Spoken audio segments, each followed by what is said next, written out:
Marshalo na nga ba? Yan ang tanong ng ating mga kababayan dyan ho sa Davao. Alam nyo, kakaiba ho yung nangyari dyan sa KOJC kanina. Kasi ito muna konteksto nito. Bakit ho ba sila nagpunta dyan? Yan ang unang tanong eh. Bakit ho ba nagpunta yung mga kapulisan, yung isang batalyon yun na nagpunta doon at pilit na pumapasok at binubuksan po yung lugar? Alam nyo, ito lang ho yan ha. Ang talagang dahilan ho kung bakit ho sila magpunta doon ay para ho iserve yung warrant. Hindi ho para sa search warrant. Magkaiba ho yun. Anong ibig sabihin ho? Pag sinabi mong search warrant, papasok ka doon, may hahanapin kang partikular na mga gamit. Yun ho ang ibig sabihin ng search warrant. Depende ho kung ano yung nakasulat ho doon. Tandaan natin, ang nag-i-issue po noon, korte. Okay? Ngayon, ano po yung warrant naman? Ibig sabihin po noon, may huhulihing tao o di kaya mga tao. So anong ibig sabihin nun mga kababayan? Simpleng-simple lamang po. Pumunta yung mga isang batalyon na mga kapulisan doon, talagang full armor. Akala mo naman ang huhulihin ay terorista. Nagpunta po sila doon para po iserve po yung warrant of arrest. Ibig sabihin, hulihin yung particular na tao. At ang tao na ho ito, ang pagkakita ko ho dun sa papel ay si Pastor Quibole at ilang pang mga personalidad ng KOJC. Ang nakakapagtaka lang ho kasi dito, unang-una, sabi ho mismo ng ating kapulisan, kailangan po ay may koordinasyon. Hindi po ako nagsabi niyan na yung pong ating spokesperson sa PNP. Kailangan maayos ang koordinasyon at sa harap po ito ng abogado. Pero hindi ho gulatan ng ginawa. Isipin nyo, nagsimula daw ng 4:45 AM. Ibig sabihin po, nananadya para manakot etong mga kapulisan. Alam nyo, hindi ko masisisi itong mga kapulisan natin. Nautusan na naman sigurado ito. Kung sino man ang pumapapel diyan sa ating Pangulo. Naku, mukhang alam ko na kung sino ito. Mukhang kilala ko na. At kung ito ba ay utos mismo ng ating Pangulo o utos lamang ng isang sekretary na umeepal na naman dahil kakandidato sa 2025. So gusto niya magpa-impress para may mai-report sa SONA ang ating presidente. Kasi ang balita ko, balita ko lang naman po ito napag-utusan yung mga sekretary na magbigay ng report kung ano yung nagawa nila ng taon na ito. At alam nyo, may isang sekretary dyan na bida-bida at gusto niya marami siyang report kahit bara-bara na ho ang ginagawa. Katulad po nga nito. Dahil unang-una, ang binibigay po dito ay warrant of arrest. Ibig sabihin po, may huhulihin. Hindi mo pwedeng halughugin yung isang pribadong lugar para lamang po may mahuli ka. Ibig sabihin, kailangan magko-coordinate ka muna. Ipapakita mo, actually dapat nga ang alam ko kailangan po talagang may kaayusan yan kasi delikado ho ang pag-serve ng search warrant, supposedly. So dapat may kaayusan po ito, may koordinasyon, at una-una pwede nyo naman paligiran sa labas kung makakalabas o hindi makakalabas yung tao, tama, mali. Hindi mo papasukin ng bigla-bigla lang tapos maghahalughug ka dyan. Naku, delikado ho. Bakit to ganon? Kasi ang iniiwasan dito, yung mga tiwaling pulis, usong-uso na naman ngayon yan yung raid. Na sa totoo lang, hindi naman na raid, pero nakawan. O kung hindi naman nakawan, alam mo kung ano? Taniman. Nangyari na po yan, di ba? Kay Congressman Tevez, na ngayon, nakalaya na sa Timor-Leste.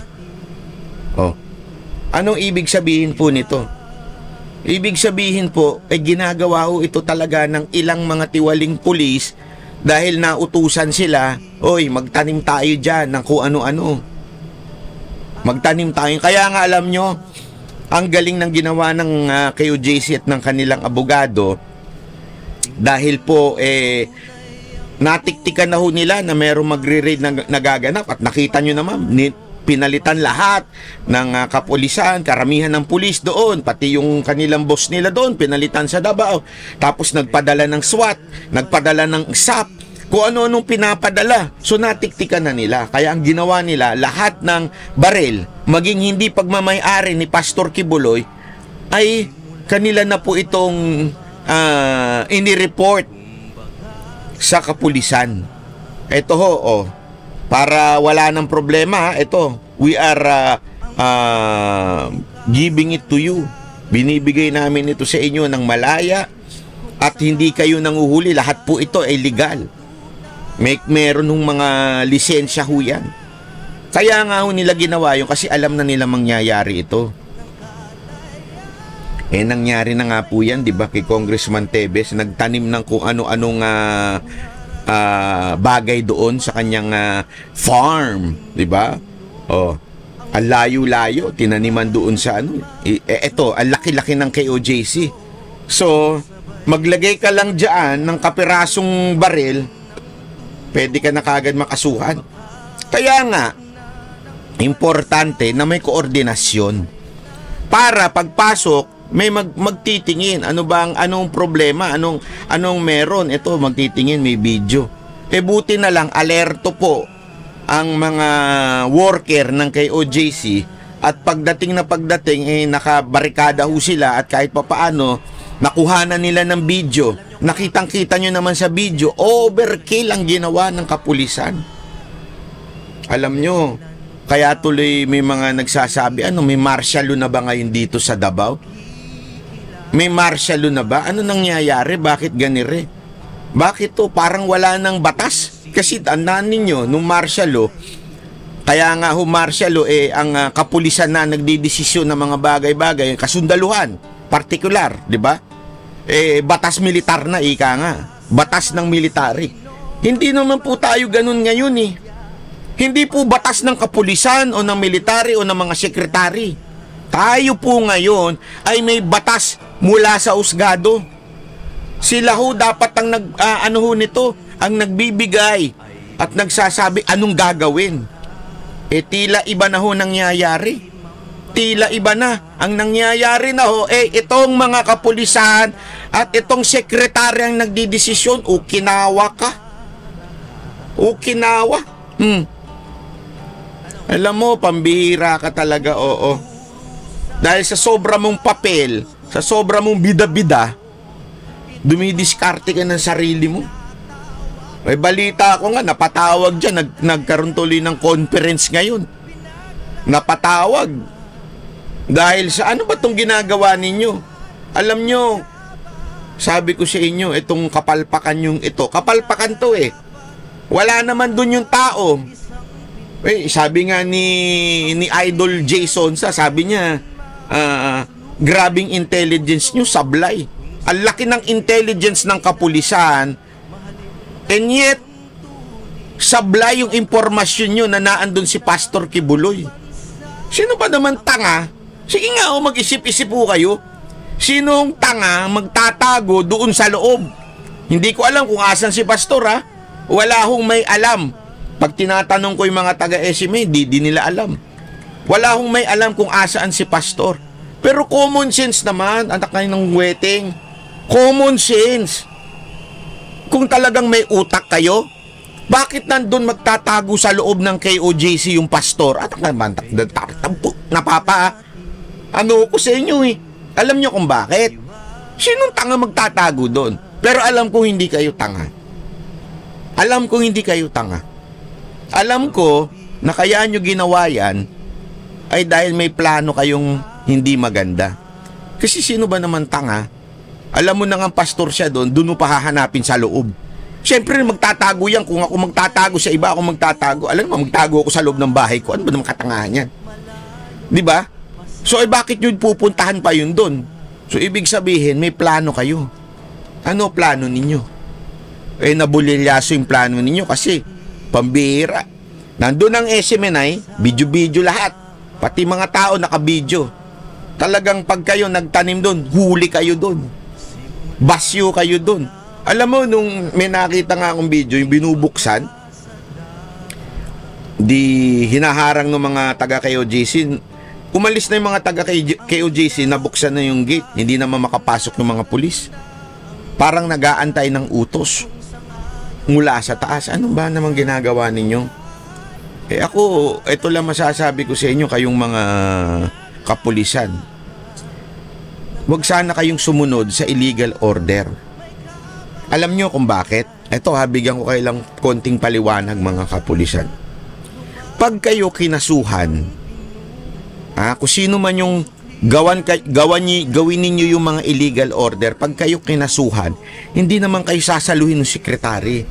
Akala ninyo sasaluhin kayo ngayon. Ngayon, maaring saluhin kayo.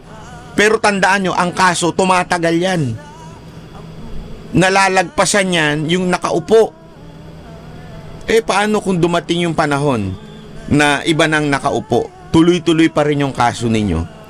At hindi na kayo, sa tingin ninyo, pag-aaksayan pa kayo ng panahon nung secretary o nung boss nila? Sa tingin ninyo, pag-aaksayan pa kayo ng panahon nun? Hindi na. Kaya kayo, pag pumayag kayo sa illegal order, yari kayo. At nakuhanan kayo ng video, yari kayo. Kayo ang mananagot, hindi yung boss ninyo. Yung boss ninyo, makakalusot yan, sigurado. Ang daling lumusot nila. Kayo ang mapapahamak.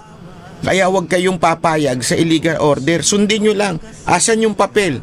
Pag sinabing warrant of arrest lang iserve nyo lang. Hindi nyo hahalughugin yung lugar. O di kaya pag inutusan kayo na gumawa ng hindi tama, huwag nyo sundin. May isip kayo. Mag-isip kayo. Yung mga politiko na yan, sandali lang yan, 6 na taon lang yan. Mawawala din yan. Eventually, may iwan kayo sa ere. Makakasuhan pa kayo. So, huwag kayong papayag, mga kapulisan.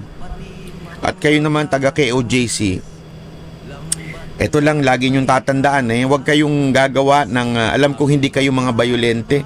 Yung mga nahuli nga dun, sabi nila may hawak daw ng itak. Naturalmente, yun ang trabaho nila. Nagtataba sila ng mga damo. Farmer. May mga farmer po kasi sa loob dyan. Ang laki ho kasi niyan Napasok ko na ho yan. May farm dyan. Meron mga hardinero dyan. Talagang may daladalang itak kasi po, nagfa-farm mo sila dyan. Paumaga ho yung papunta sila sa farm. Kaya kesyo may daladala daw na itak. Natural, mga worker yan Pambihira naman kayo. Sana kung iitakin kayo, hindi naman kayo iitakin Di ba?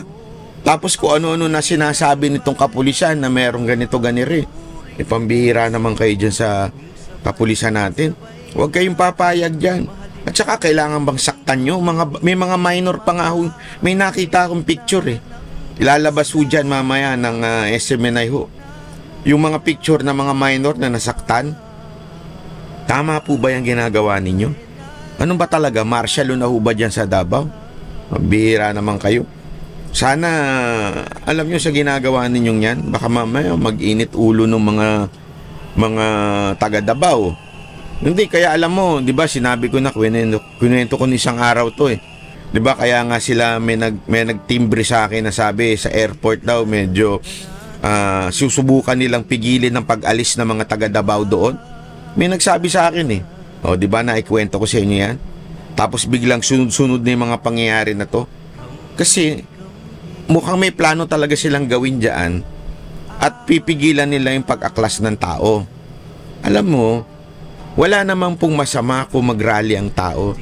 Sa katunayan, nasa konstitusyon natin ito. Tayo ho'y malayang makakapag-rally, tayo ho'y malayang maipapahayag natin ang ating saloobin. Parte ho yan ng ating freedom of speech. Wala akong masama dyan. Kaya lang, sa ginagawa nyong ito, lalo nyong ginagalit ang taong bayan. Kasi pang-aabuso ito sa mga wala ngayon sa kapangyarihan. Di ba ho? Ibig sabihin yung mga ordinaryong Pilipinong tulad namin, kung yung mga katulad nila Pastor Kibuloy kaya nyong gipitin, paano pa kaya yung mga katulad naming ordinaryong Pilipino? Ito lang ang gobyernong grabing makasakal sa kalayaan na magpahayag. Hindi lamang po yan sa maisog. Diba? Maisog na ginigipit nyo lahat ng rally. etong kay Pastor Kibuloy. Lahat ng mga kalaban sa politika, from Congressman Tebes, Bantag, kila Governor Rubahib, Cebu City Mayor Rama, at kung sino-sino pang panggigipit na ginagawa ninyo. O kahit nga ho yung vlogger, kinakasuhan ninyo. Sino ba naman gunggong na pati vlogger pinapatulan ninyo? Diba ho? Ibig sabihin, may problema ho talaga kayo sa masyado kayong balat sibuyas. Ayaw ninyong bigyan ng kalayaan ng mga Pilipino magsalita. Ano ba Kasi ganito lang kasimple yan eh. Ang mga taong nagagalit pagka sila'y pinupuna o di kaya sila'y sinisita, kasi ho, ibig sabihin yan, meron kayong tinatago. Ano ba tinatago ninyo? Di ba? Meron ba kayong tinatago at tila takot na takot kayo sa taong bayan, na madinig ang boses ng taong bayan? Alam nyo, ingat kayo dahil lahat ng bagay, sabi nga ang karma, digital yan. Baka mamaya, sumablay kayo ng todo-todo, magalit na sambayanan at talagang pumutok na ho. Kasi ako, sabi ko nga sa inyo, ilang beses ko sinasabi, ayoko na mag-alsa ang tao, ayokong pumunta ng EDSA, ayoko ng ganyan. At maging si Pangulong Duterte, ayaw yan. Dahil ayaw niya mapapahamak ang mga kababayan natin. Ayaw yan. Pero siyempre hindi natin mapipigilan ng damdamin ng mga kababayan natin sa ginagawa ninyo. Kasi hindi lang naman yung mga pinuno ang inyong pinupuna o ginigipit o pinipersecute. Mismong mga taong bayan na mga ordinaryong Pilipino. Ako, basta tayo mga kababayan, lalong-lalo na mga banateros, ano lang tayo, kalma lang po muna tayo. Wag po tayong gagawa ng antay natin ng hudyat ng panahon. At higit sa lahat, manalangin ho tayo, ha? Dahil itong mga demonyong to, mukhang sinaniba na ata itong gobyerno na to ng mga demonyo eh. Kaya hayaan lang natin muna ang hustisya. Meron yan, nandyan yan, sigurado ho tayo. Hindi ho papayag ang ating mga kasundaluhan na ginaganito ho ang mga ordinaryong Pilipino. Maraming salamat po. Ako po si Banat Bay.